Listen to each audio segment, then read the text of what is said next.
Welcome to the Future Champions webinar with special guests Warren Moon and Courtney Perkins. I'm your host, Stuart Taylor, and I'd like to thank Warren and Jordan for joining me today. Warren is currently the Brisbane Roar Academy General Manager and former Brisbane Roar player. He has coached in the GPS system and National Premier League, leading both to Premierships. Courtney Perkins is the youngest footballer to play for the Brisbane Roar A-League side and has represented Australia as an under-16s Joey's player and in the Asian Football Championships, and then in the under-17s FIFA World Cup squad. As a school student, he played for the Anglican Church Grammar in the greater public school system under the esteemed coaching of none other than Warren Moon. In today's talk, we plan to discuss a range of topics that will be of great interest. Firstly, we'll talk about the GPS football program. We'll then move into the Brisbane Roar Academy and the Joey's National Youth Program with Jordan's experiences at the Under-16 Asian Football Championships and then the Under-17s FIFA World Cup. Warren will talk about the process of identifying players to transition into the Brisbane Roar Academy. So that's what we're talking about. Let's get into it. Warren, thank you for joining us today on the Future Champions webinar. Yeah, thanks for having us, Stuart. Great to be here, and just want to say thank you for putting these kind of webinars on for young athletes. It's been really good watching the last couple of weeks. Fantastic. Now, how is it going with Brisbane Roar and the Academy in these challenging times, particularly in relation to motivating young players? Yeah, it's certainly a challenge. But we're obviously looking at this time in isolation as a positive. Trying to be as proactive as we can with the academy. So we've got players doing all ranges of things, from player evaluations to obviously they've got their own home fitness programs. We haven't actually specifically given them skills programs. We really wanted them to, based on the player evaluations and the feedback they got from their coaches and themselves, to set their own sort of training and work on what they think is important for them to enhance their skills and obviously technical ability. So Jordan, it's an absolute pleasure to have you here today as well. Thank you very much. Pleasure to be here. So it's also hard as a professional athlete to stay motivated during this shutdown. How do you deal with motivation and overcome disruptions like this? Well, basically, it's similar to the academy. Our strength and conditioning staff have set us up with a home program to do over this long break. So I've been steady doing that, and to keep motivation and all that. Me and a few of the other younger boys have we've been having a bit of a competition with our 5K runs and 7K runs, sort of challenging each other's times, and so. Even though there's no football competition, we still got a little bit, to work for and a bit to achieve. So that's how we've been keeping motivated, and it's going all right so far. And hopefully, it's not too much longer till we're back out there. Fantastic. And we may as well get straight into it. Before we do, just in relation to asking questions, at the bottom of the screen, there's a little icon that says ask a question. If you want to ask a question, I encourage you to jump on, ask a question. If we have time and the topic relates to that question, we'll stop and ask the guys to the question, they can respond. Otherwise, we'll try and answer them at the end, time permitting. Our first topic is GPS football. And my first question to you, Warren, is what is GPS football and what has been your involvement in it?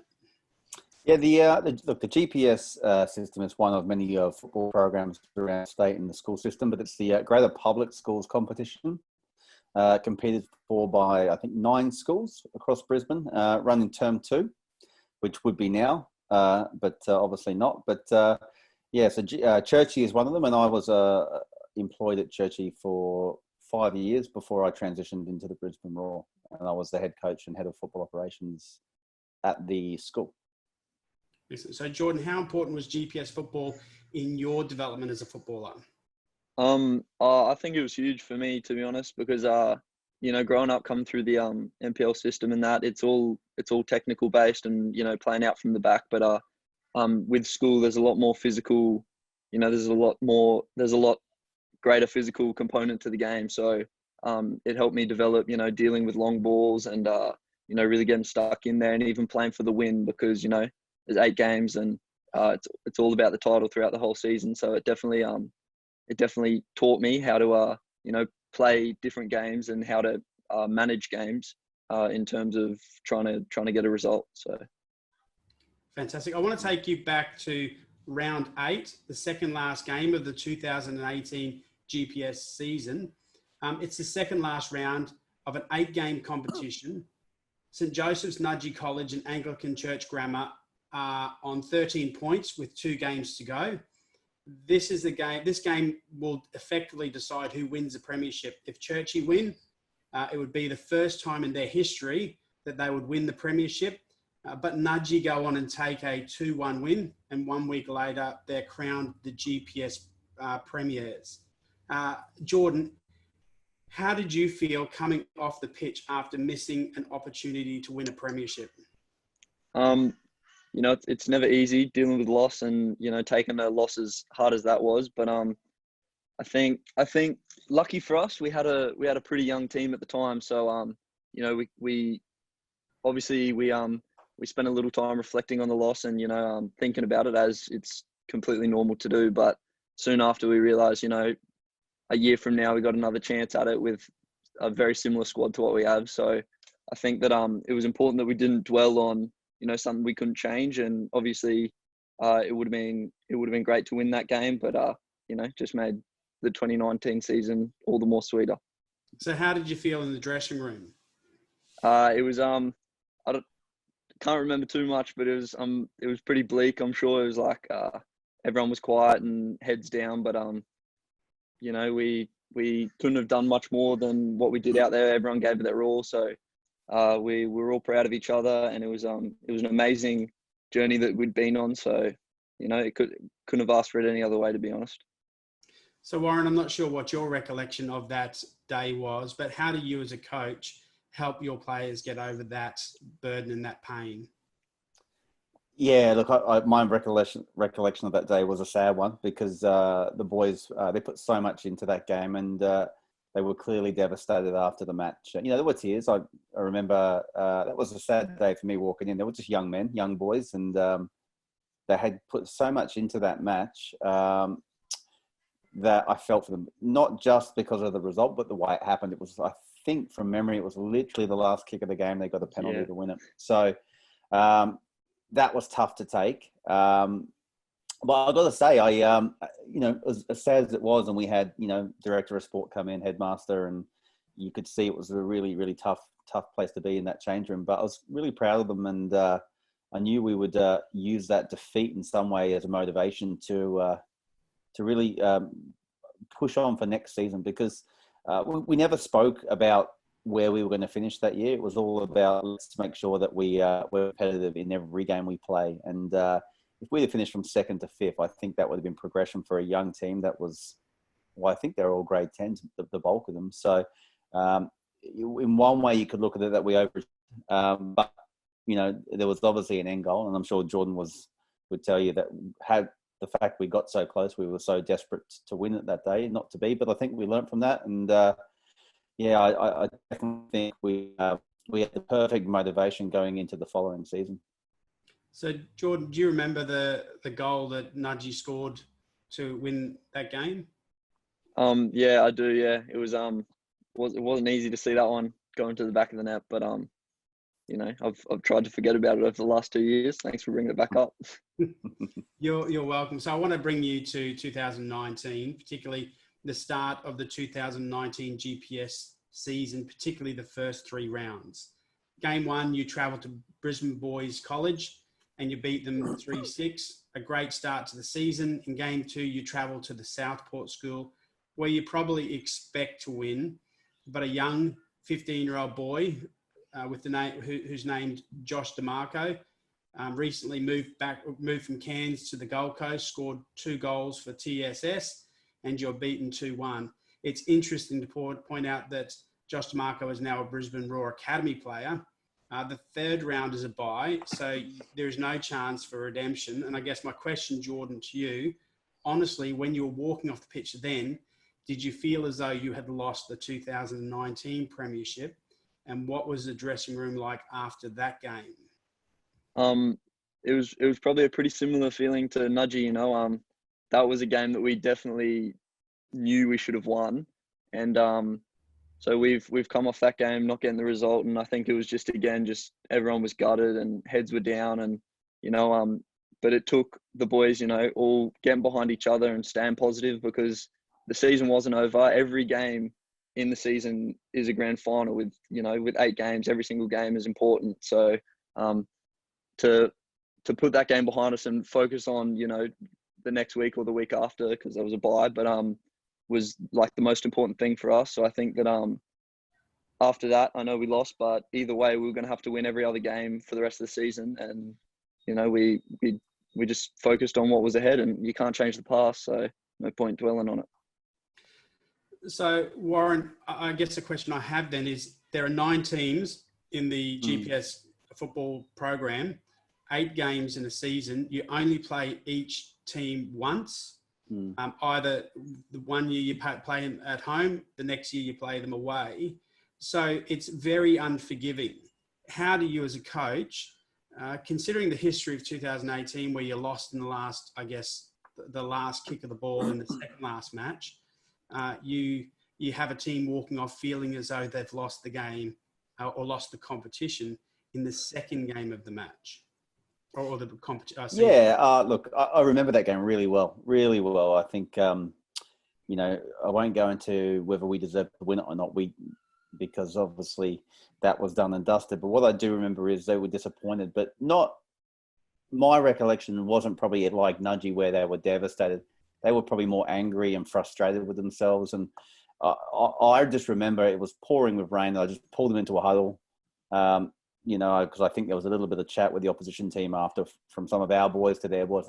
So I brought them in, sort of just quickly refocused them and said that from that moment on, it's simple. We've lost the TSS. The game is done, but it became very clear and simple. You know, we had to go out and win every game. So for us, it was a case of just focusing game by game, being as super positive as we could be.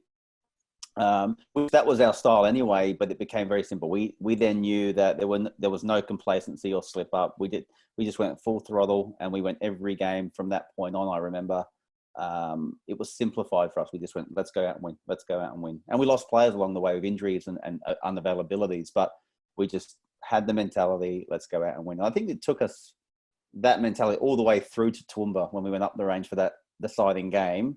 I don't think our mindset shifted once in the games that we play from that point. So for me, I look at that as a turning point, and I look at how we reacted to that. Not from what I said in the huddle, but from that point when they went to the change room, and Geordie's right, they regrouped really quickly that week, which we had off, and it was probably a good thing. And we were super positive in our next match, I think was against Brisbane Grammar, and we played really well and won convincingly. So that you went on and played 4 games and you won each game.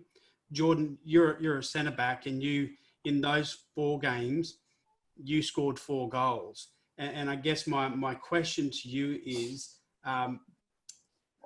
did you feel a sense of motivation and determination as an individual, and did you feel that from your team as well? Definitely. I thought, I feel that, you know, after that loss to TSS, that was a real shock for us, and a real rude shock, because, you know, maybe there could have been a little bit of complacency from us thinking that we were the best team in the league, but that definitely woke us up and awoke the beast inside of us. So we came out and for those next 4 games and really the rest of the season, we were unstoppable, and we didn't change our game plan or anything. That was just due to the boys getting stuck in and really digging deep, and I think that showed, yeah.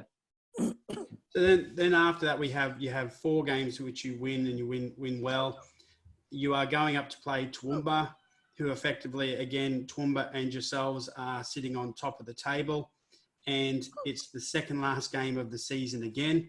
You're playing in Toowoomba. Toowoomba's and Toowoomba Grammar School are a very hard team to beat at home.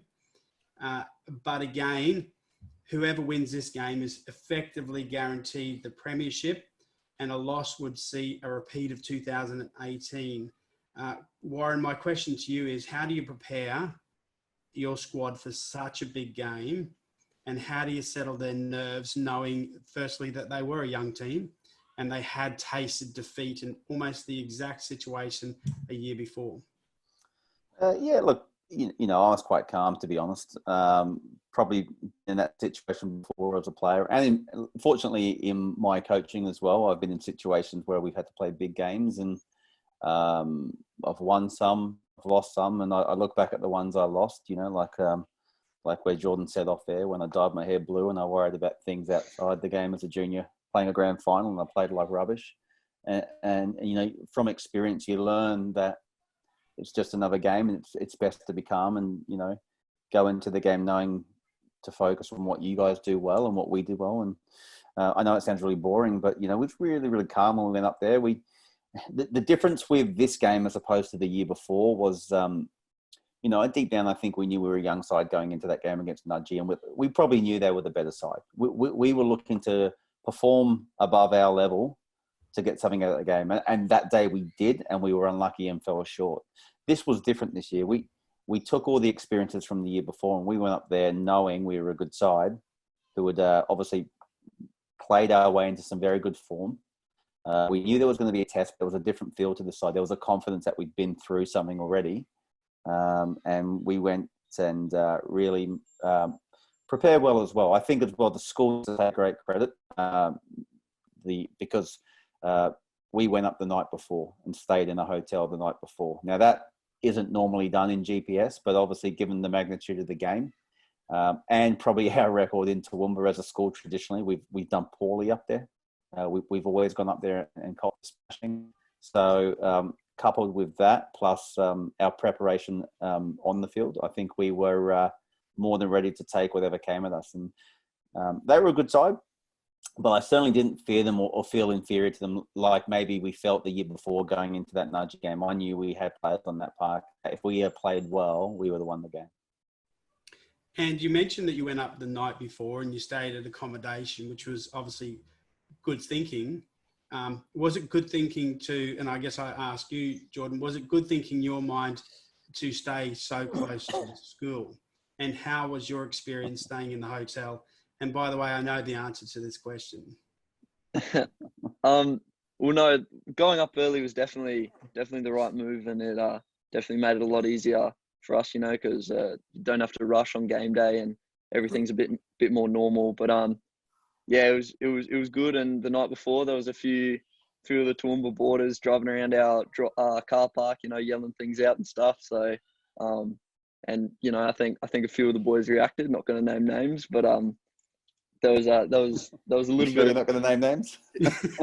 I may have reacted to the boys driving in the car park, but nothing serious, and it was all a bit of fun, and if anything, it made us even more riled up, So it was definitely a good move for us to go up early, and it made it a lot easier because personally, I don't like to rush on game day. I like everything to be relaxed, and that's definitely what it was. As Warren said, it all the boys were really calm and relaxed, and it was definitely a different feel to what it was to the Nudgee game the year before. It was we knew that we were going to win that game, and I think the boys came out and we played like that, and the results show. So, well, I'm not going to name names either, but I guess the question is, when those Toowoomba Grammar boys were out in the car park, did you have a shirt on or off when you went out there? I think I was just getting ready for bed. I'm not sure about the details, a bit blurry, but I think I was getting ready for bed, and I could have been shirtless, but I definitely had pants on. So that's good to know. Can I just say, if there are any Toowoomba Grammar players or people listening, good on you. You've gone up in my level of estimation to actually be committed enough to go and look after your team by trying to keep the opposition up. It's an amazing dedication. Shows you the commitment of the GPS program, but it didn't work because, Jordan, you guys won 1-2. And interesting enough, again, you scored in the Premiership decider to win the game. So how does that feel, walking off the pitch? Hey, Stuart, can I just, in there, I just want to say before Jordan talks about his goal, and he loves to talk about his goals, just to add to the byplay of that whole day, and this is what makes GPS sports such a rarity. So obviously the night before we had knocks on doors and people yelling out in the cars driving past and whatnot. Even the team walk in the morning, we had a few people chirping at us when we went for our team walk. But just before kickoff, it's tradition up there, and it's more a psychological thing. They want the opposition side to walk out first from their change room, and they make you wait. They make them wait, and then the opposition to Toowoomba Grammar comes down these huge steps from the school with about, I'd say, close to 800 Toowoomba Grammar supporters and boarders on the other side, and it's very intimidating. So we've obviously experienced that before, but this time we stayed in our change room and they kept knocking until we came out. We just stayed in the change room. We didn't come out.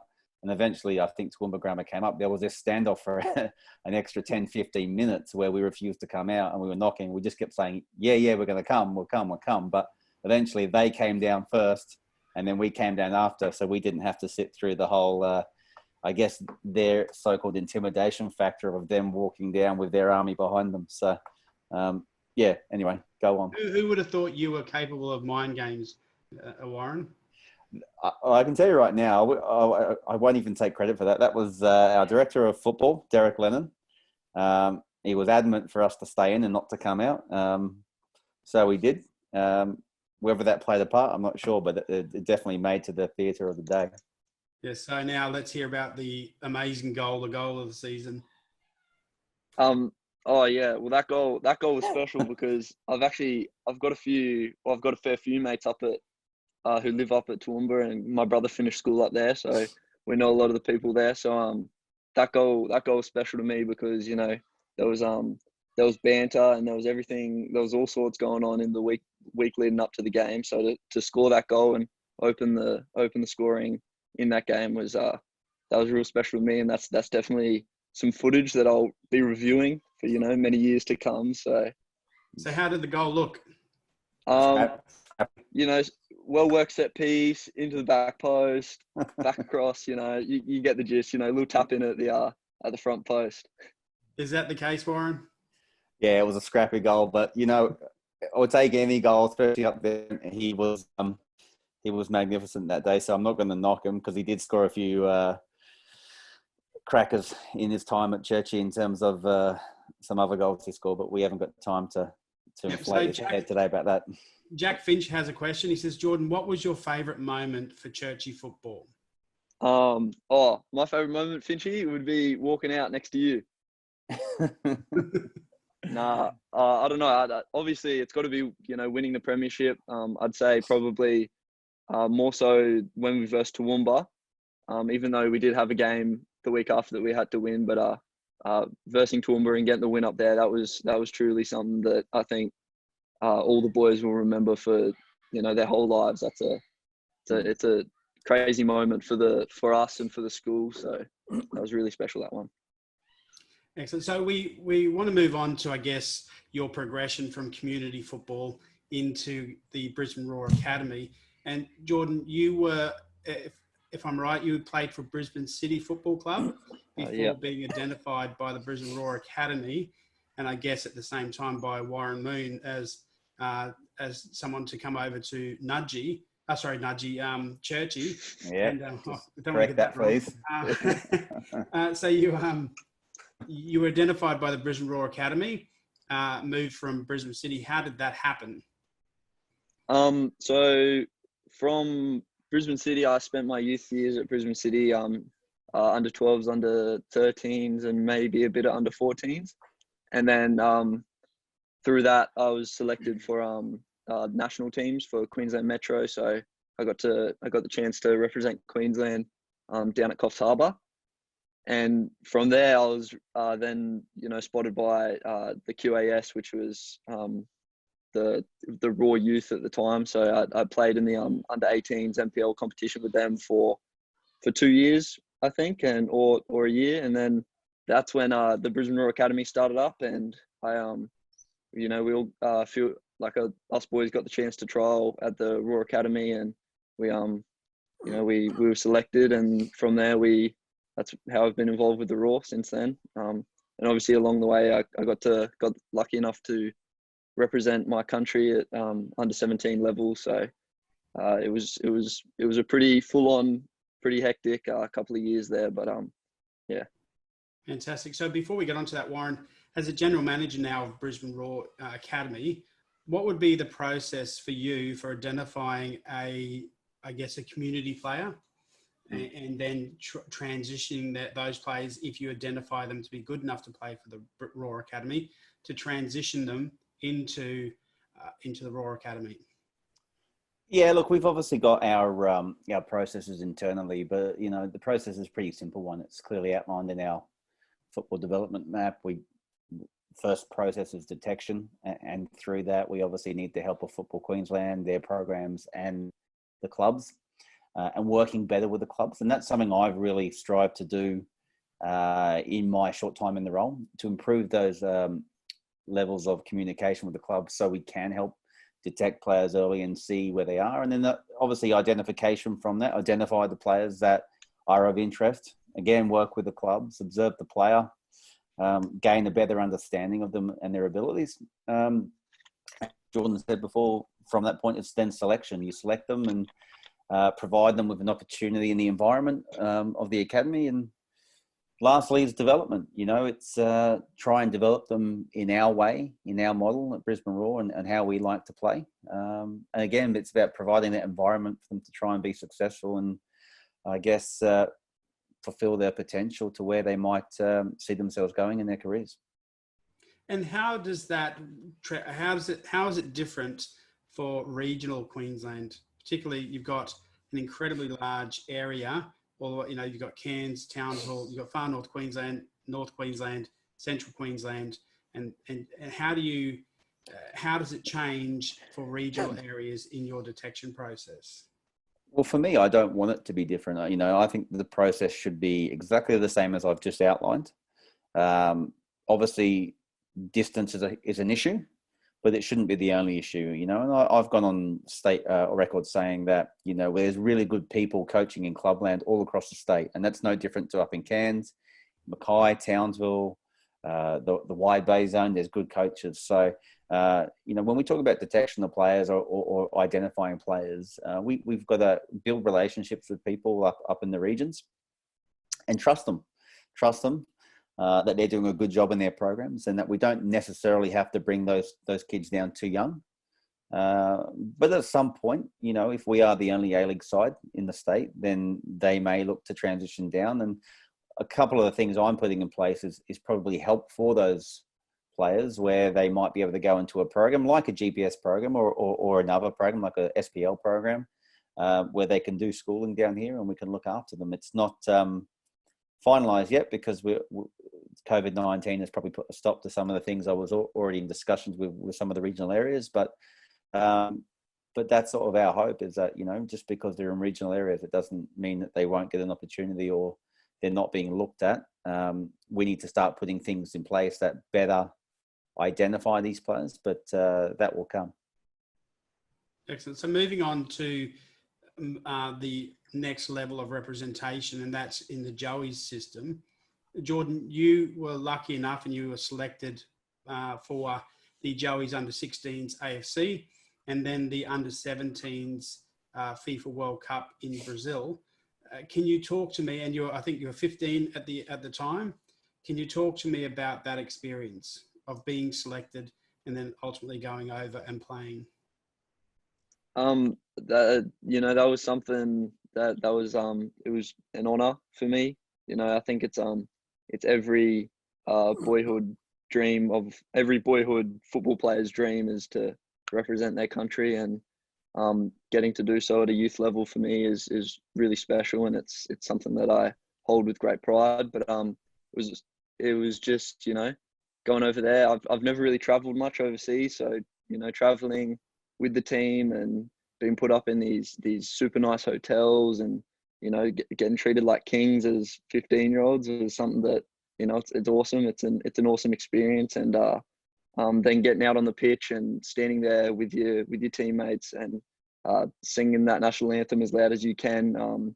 The most memorable time for me probably was in front of the Indonesian crowd. When we versed Indonesia, we played in front of 15,000 or something like that were just truly loud and singing the entire game. So that was an awesome experience for me. And then to represent the country at the World Cup was unreal as well. Getting to verse players, world-class players that you see on social media and you see on TV, and getting to verse them and put yourself up against the best in the world. That's a great experience, and I'm truly blessed and grateful for that.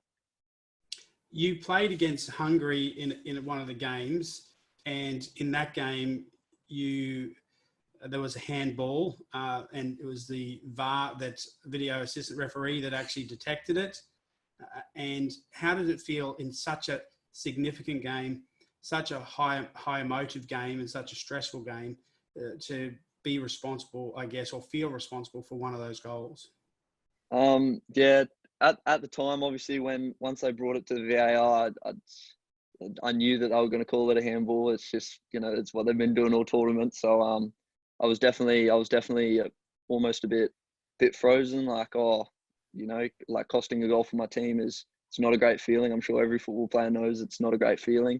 But again, you can't dwell on things like that. The game was still on. It was, I don't know, 30 minutes in maybe. So we still had the whole game ahead of us, and I had to screw my head back on and focus on the game and the task at hand. And, we ended up getting a draw out of that game. So, maybe we could have got 3 points, but in the end, it was what we needed, and we got it. So, no complaints from me.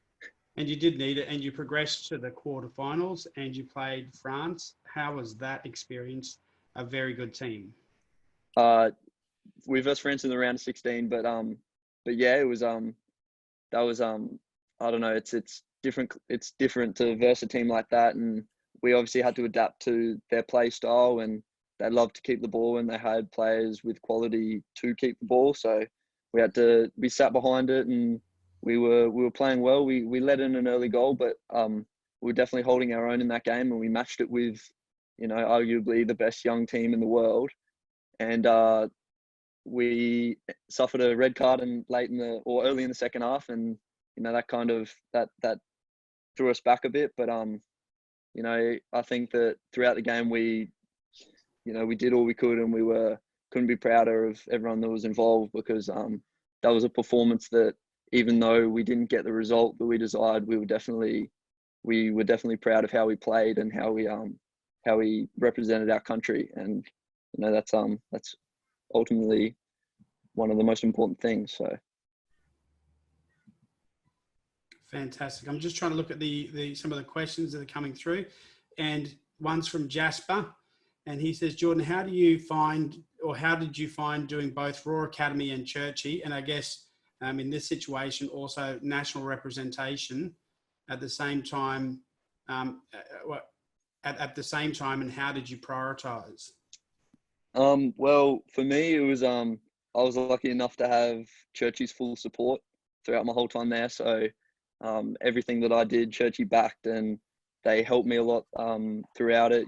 Coping with schoolwork and obviously the academic side of it. But when it came to Term 2 football, I was at Churchy for a reason, and that was to play football. So obviously, Churchy football was prioritised higher than clubland. So, but other than that, throughout the rest of the year, then I think Churchy I couldn't have asked for more support, because they were there to help me whenever I needed it, and whenever I just wanted help. And Warren was always in his office. I saw Warren a lot in his office when I had spare periods, just to talk about football and that. So I think he was in his office more than he was in class, to be honest, in my office. So, or playing basketball. Warren, on that note, the Warren from Churchy would have probably encouraged him to prioritise Churchy. What would the Warren of Brisbane Roar say to? Well, you know what? That's not exactly true, and I think Joy would tell you this. I can't speak for every GPS school, but what I can tell you, and this didn't just come from me, it came from Derek Lennon as well, obviously ran the program for many years, but we didn't sit there with an ego saying you have to do training at Churchy because he's at the Brisbane Roar. He's at an elite academy and he needs to be there. And Jordan would tell you he barely trained with us. during the week because we knew of what the level of training intensity he was doing with the Roar. I think he might have done one session. We had him for our team meetings, and that one session was the light tactical session, and because we knew the level of work he was putting, 3-4 sessions a week with the Roar was enough, and we had him for as a training camp just before term 2, and we had him for term 2 for the game. We obviously, history tells you it didn't hinder us winning a premiership, and it's great that we've done that now. But I don't see, when you've got young athletes like Jordan, that you've got to have a bit of leeway, otherwise they're going to break down. And obviously, the Roar was a huge part of his life.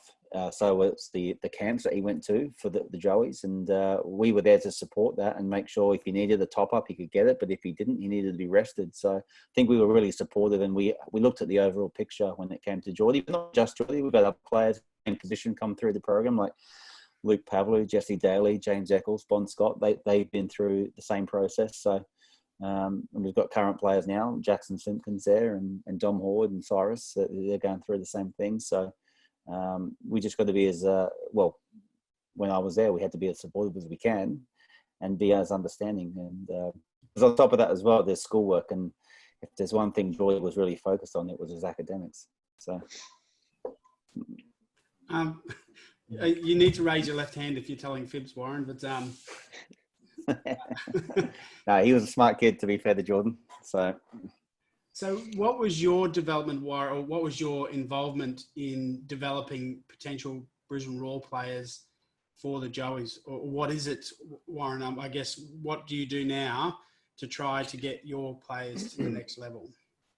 Oh, it's, I guess it's important that we all take a step back in this country, and it's not just the Brisbane Roar, it's the NPL clubs, it's Salva A-League clubs, it's all clubs, because when we're talking about development football, the top of the pyramid is representing your country. And, it's a part of it's something in my new role I've placed great importance on in the academy.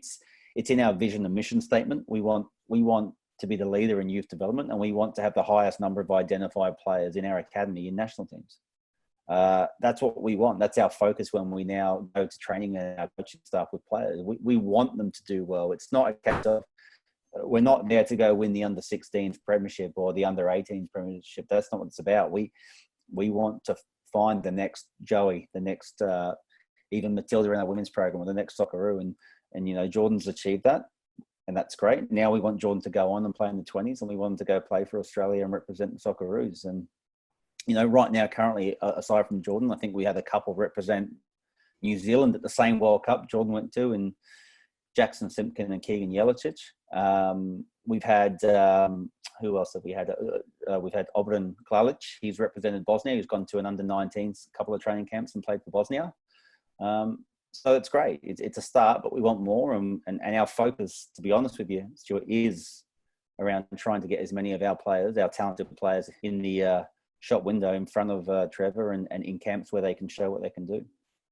And on that note, what advice would you give a player from Brisbane Roar, for example, that has really worked hard to try and make a Joey's side, is probably close enough to get there but falls just short?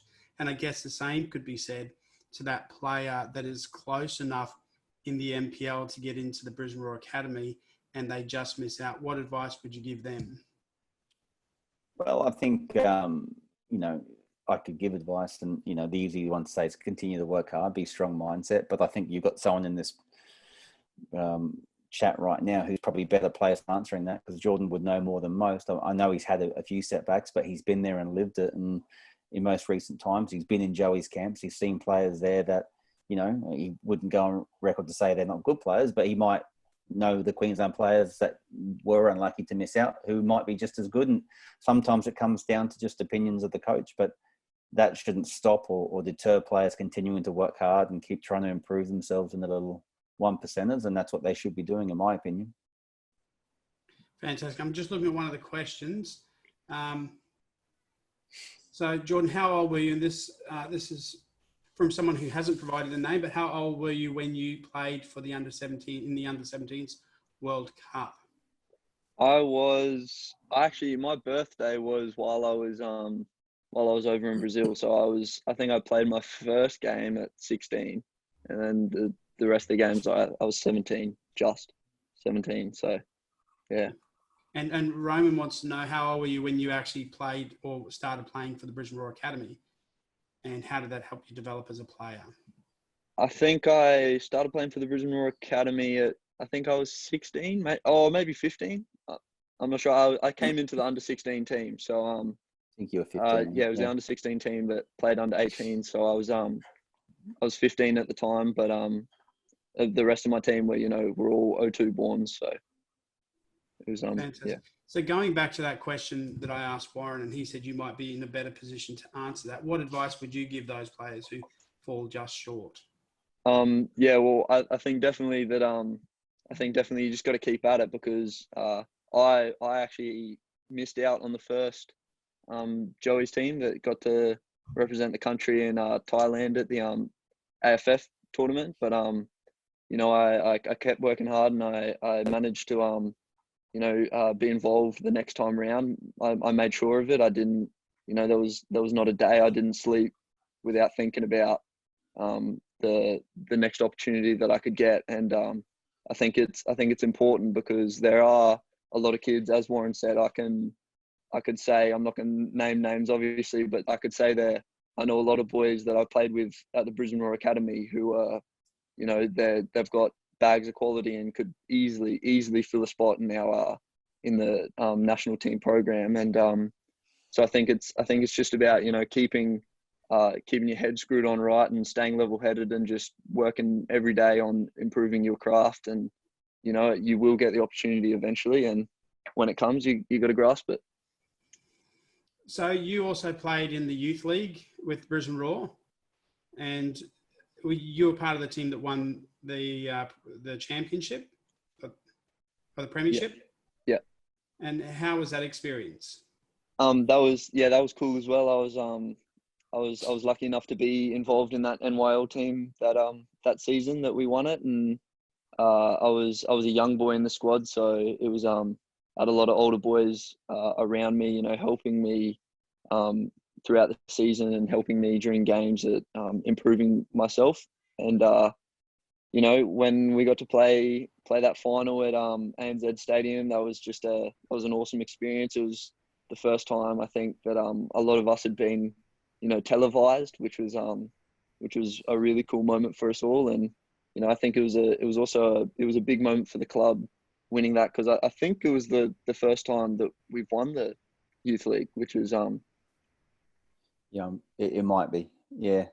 I'm not sure, but first in the old format, but I think that's the first time they've won the NYL trophy as such.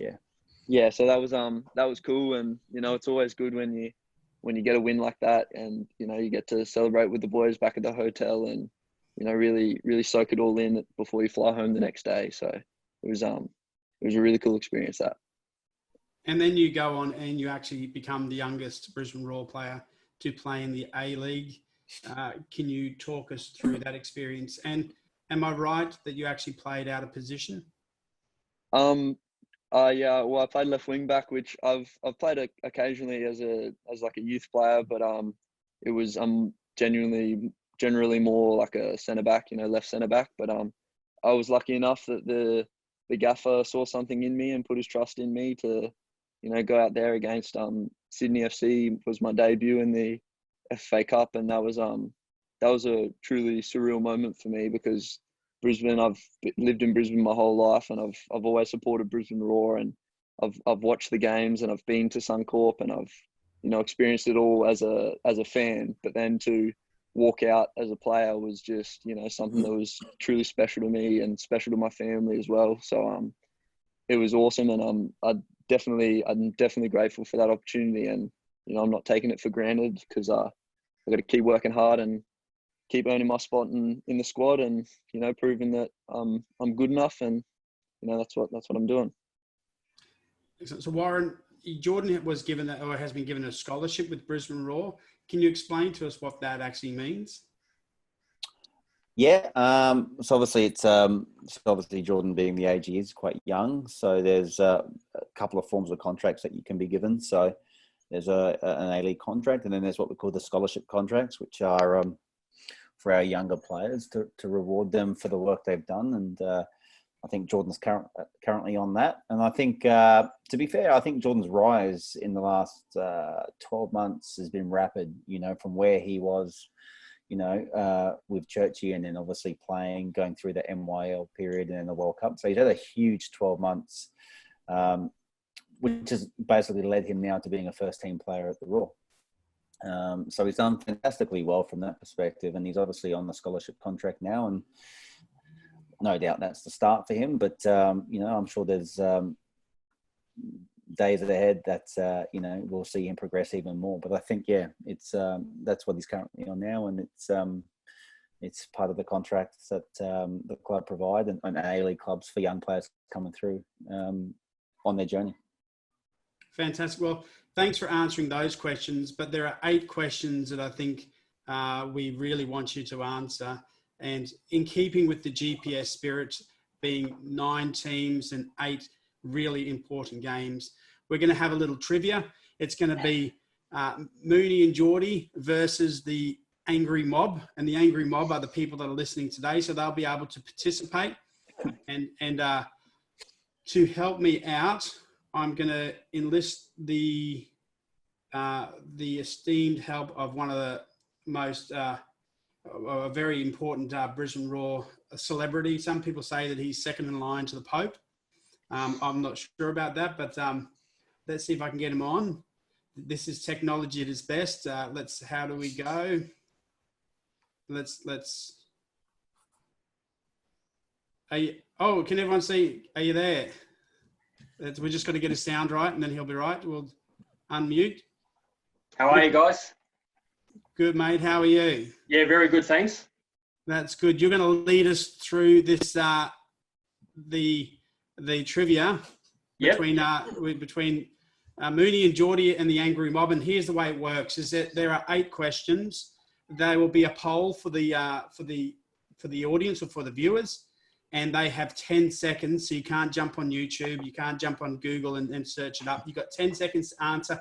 Then the poll is closed.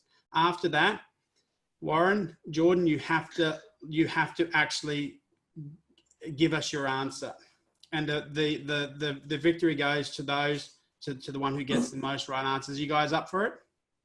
Yep. Let's do this. Fantastic. All right, let me see if I can. Let's start. So we'll go to the first question, and you can ask the question, Richard, and then we'll go from there. Question 1: when formed, what was Brisbane Roar's first name? A, Queensland Roar, B, Brisbane Roar, C, Brisbane Lions, or D, Halandria Ananala? Okay. All right, we're going to try and put the poll up here. It's all right. Geordie, surely you know this one. Yeah, I think I do. I think I do. All right, there it is. You got 10 seconds.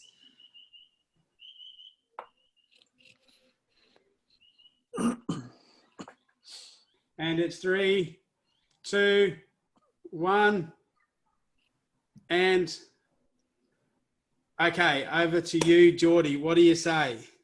I think the answer is A. I think Warren can agree with me that the answer is A. Yeah, I'm pretty sure I can agree he with you, represented mate. this team, so Yeah, Queensland Roar. That's an easy one. Queensland Roar. Is that the right answer? Sounds good to me. You're all wrong. What? Oh, The actual founding name. Oh, sorry. Well, hang on. That's not fair because I can't see the full question because I've got your faces on the side here. Well, Richard asked it quite clearly, so I don't know. Can I get I wonder from the judge? The actual answer is Halandria Anala. You're right. It is Halandria. Founding club. So it's. I'm sorry, but we can't like VAR. We just can't let it go. We understand your frustrations, but that's the rules. The actual answer is Halandria Anala, and so that's 0-0. The next question. That's Question 2. When was the club first formed? A, 2005, B, 1957, C, 1965, or D, 1996? And there you go. You got 10 seconds. Just remember the previous question. I got this, Geordie. The Now answer. that I know that they've tricked us on the first one, I got this one. Yeah, I actually think I know the answer to this as well. It's on the back of the Lions jerseys.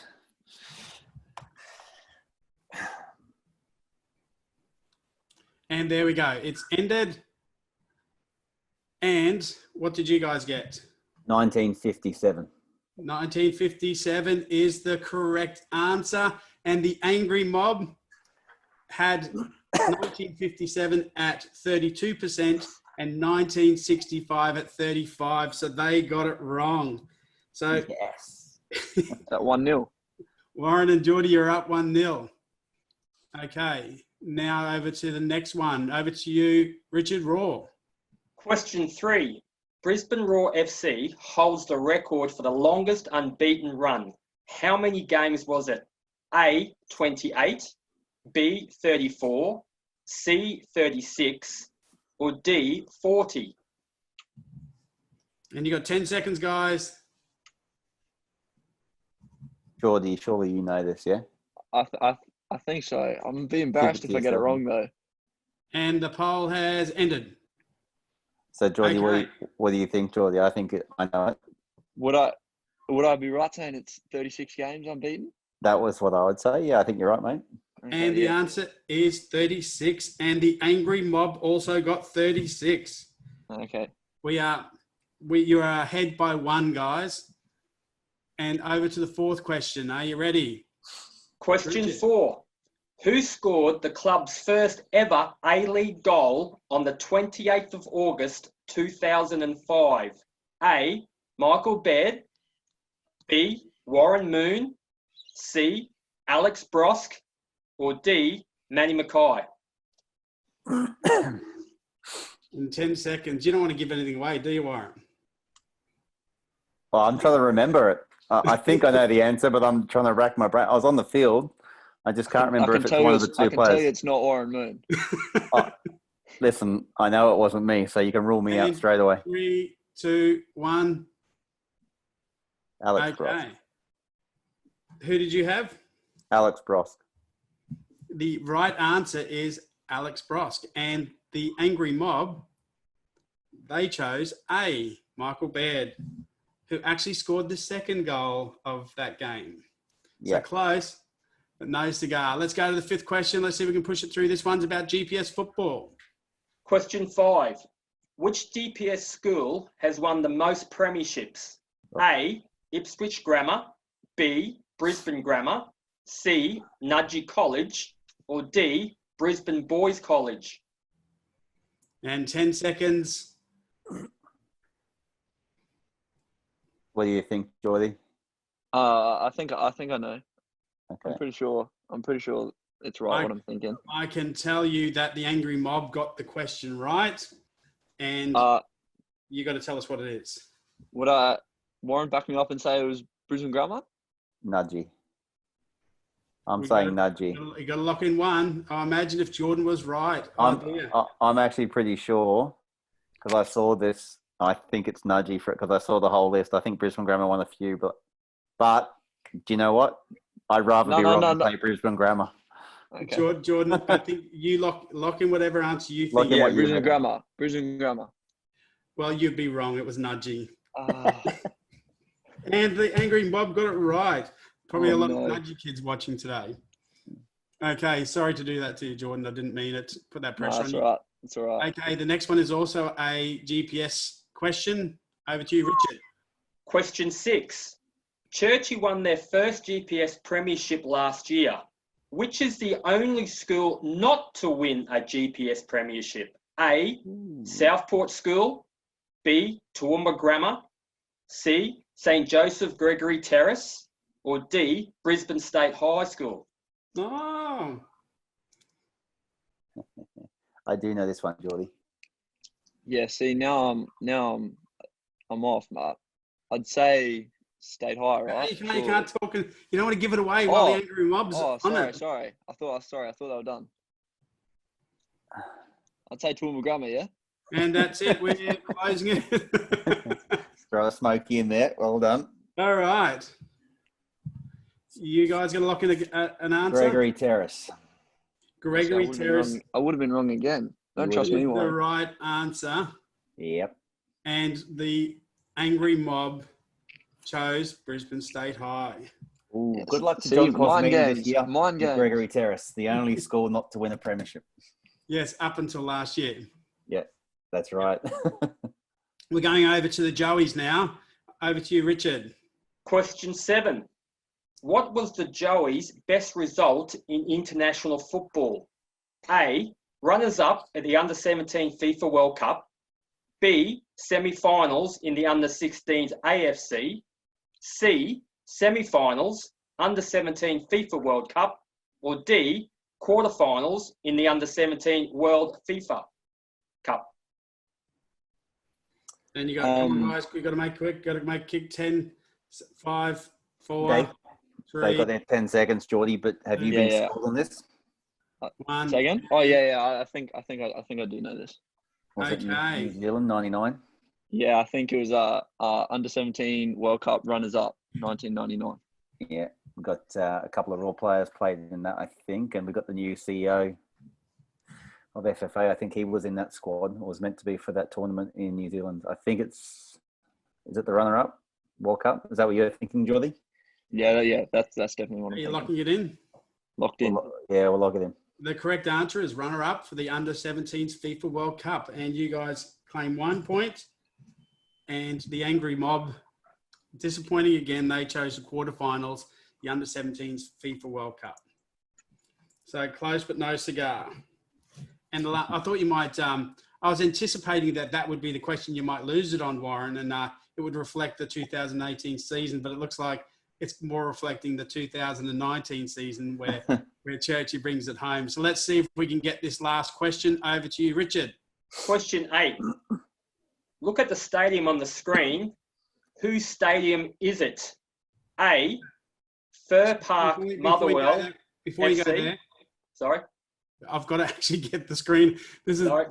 This is. Let me share it first. I'll show you the. Let me see if I can show you the actual. Oh, yeah. Cool. I've played that. I know that, Geordie. You can see it, can you? Oh, you No guys. idea. How are we going? And let's see if I can quickly get to the question. Okay, so have a look at it. So name the state. Over to you, Richard. Question 8. That stadium. A. Fir Park, Motherwell FC. B. Tynecastle Park, Tynecastle FC. C. Portman Road, Ipswich Town FC. Or D. The Sand Stadium, Scunthorpe FC. Oh, I've got to love the Scunthorpe. This is on you, Warren, for the win, by the way. What do you think it is, though? Everyone wants to know what you think. What do you think that stadium would is? have If no you had to idea. guess it Oh, you before? can't. You got to and it's ended now. Over to you guys. All right, now, what would you think that would be?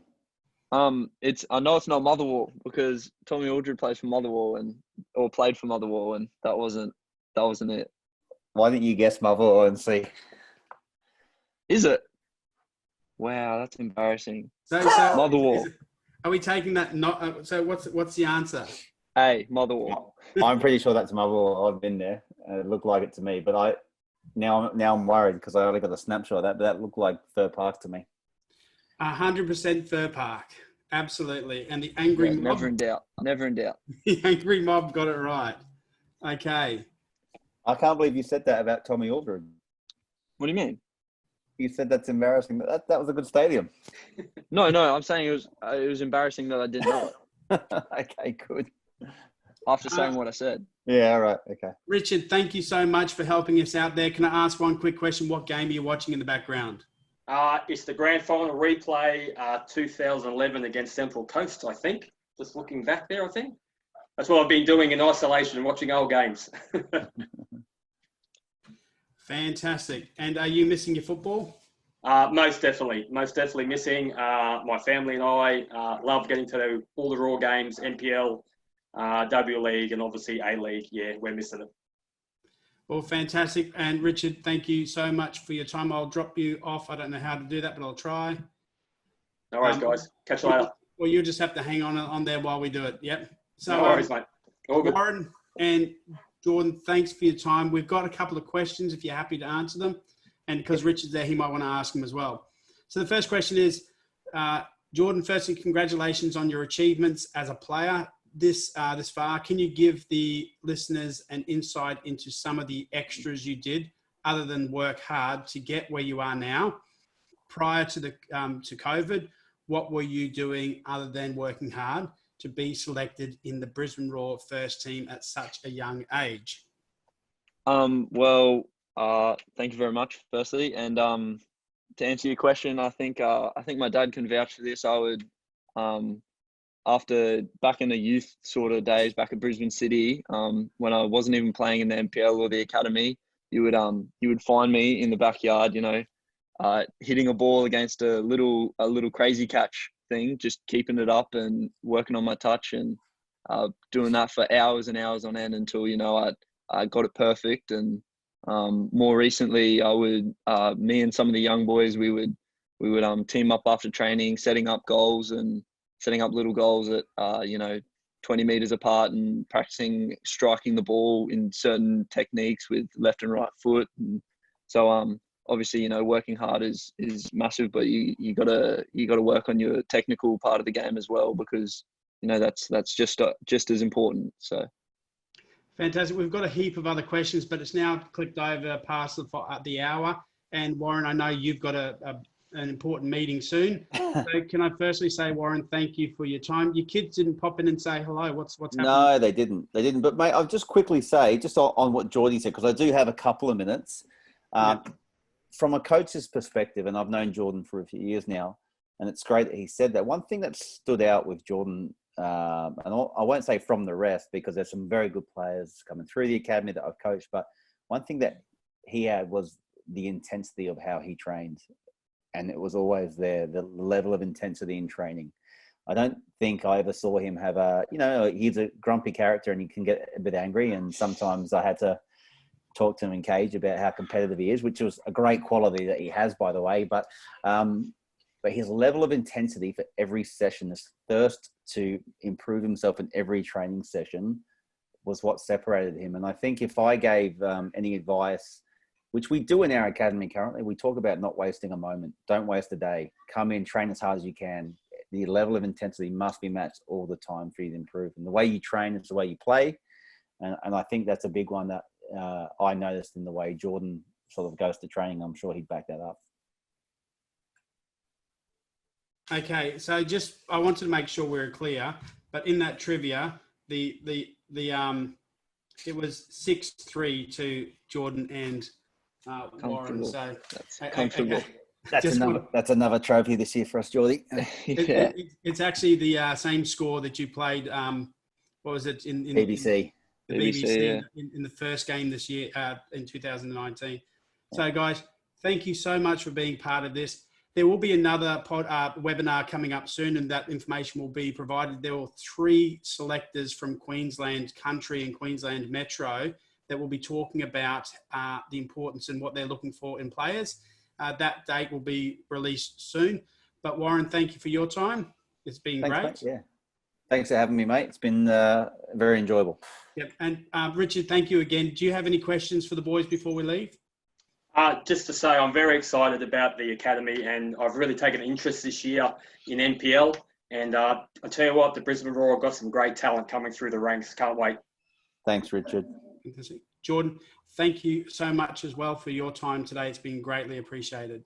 Yeah, thank you very much. I've enjoyed talking. So fantastic. And to everyone we missed the questions on, we'll try and get the guys to answer them at a later date, and I'll send you an email. But guys, thank you for joining us. We'll see you next time.